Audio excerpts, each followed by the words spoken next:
साथियों, मैं सबसे पहले कमल किशोर कठेर जी को बहुत बहुत बधाई देना चाहता हूं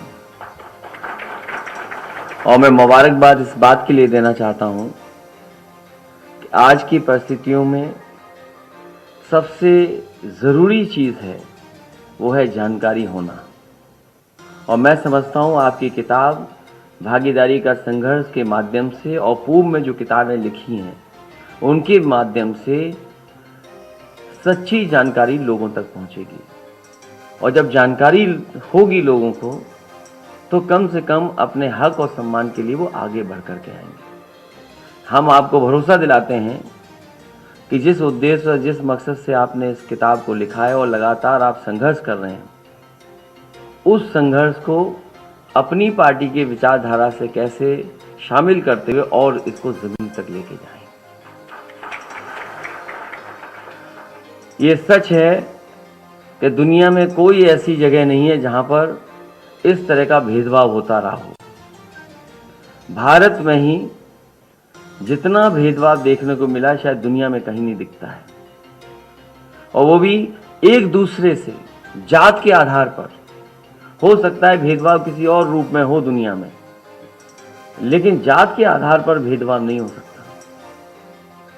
जे सबसे ज्यादा जात के आधार पे भेदभाव अगर कहीं है तो वो हमारे भारत में है। और ठीक कहा आपने कि जिस समय हम आज़ादी की संघर्ष का और खुशियां मना रहे थे, उसी समय हमारे पड़ोसी राज्य से जो सूचना मिली, जो जानकारी मिली, जो खबर आई, इससे ज़्यादा दुखद खबर आज़ादी के दिन कोई नहीं हो सकती कि एक टीचर ने अपने स्टूडेंट को केवल इसलिए मार दिया हो, इतना पीटा हो कि उसकी जान चली गई।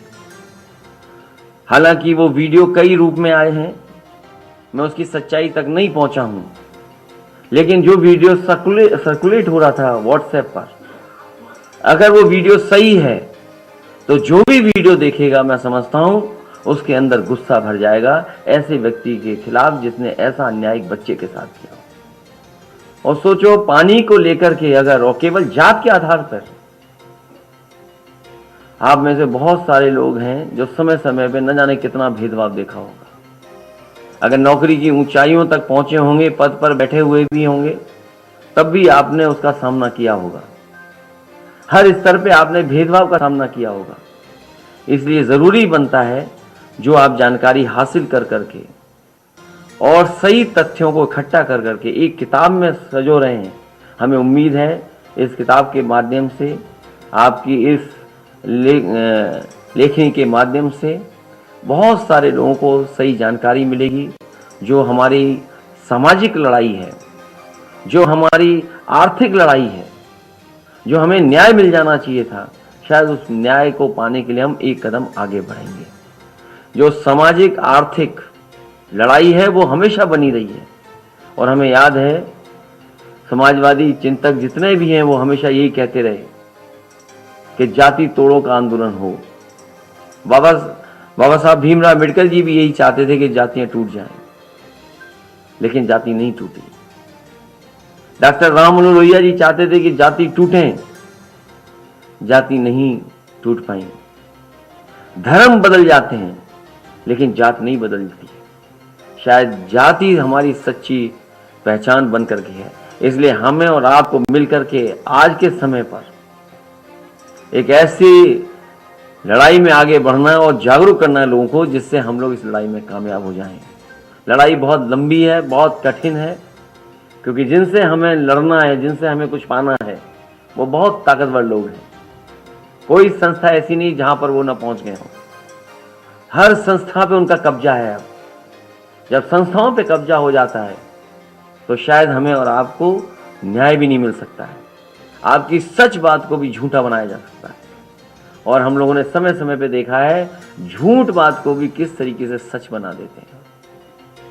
इसलिए लड़ाई लंबी है, भागीदारी का संघर्ष लंबा है, लेकिन हमें उम्मीद है आप जितना जागरूक कर रहे हैं, मैं समझता हूँ उस जागरूक करने से, लोगों को जोड़ने से एक ना एक दिन हम लोग कामयाब होंगे। मैं आपको बधाई देता हूँ। आपके जो सहयोगी साथी आए हैं, मैं उन सब का बहुत बहुत धन्यवाद देता हूँ कि कई बार कार्यक्रम बदला, किन्हीं परिस्थितियों के कारण, लेकिन फिर भी हम लोग आप लोग एक जगह इकट्ठे हैं।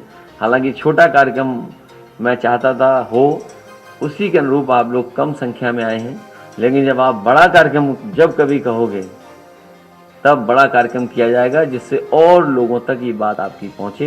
तब तक जब कभी हमारे जो भी सम्मेलन होंगे, जो भी कार्यक्रम होंगे, इसमें से आपकी किताब में से कुछ चीज़ें निकाल करके उन कार्यकर्ताओं को भी समझाने का काम हम लोग करेंगे। मैं एक बार फिर कमल किशोर कठेरिया जी, ब्रजेश कठेरिया जी और उनके सभी सहयोगी साथियों को बहुत बहुत बधाई और मुबारकबाद देता हूं। लेकिन लड़ाई लंबी है, हमें उम्मीद है हम लोग जीतेंगे।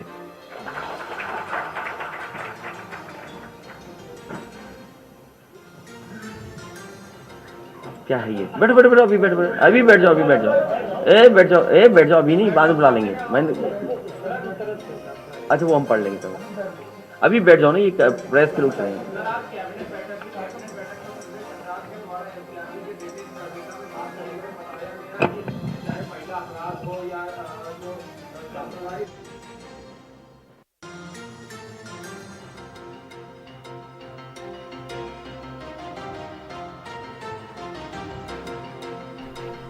अखिलेश यादव को सुन रहे थे आप बुक लॉन्चिंग की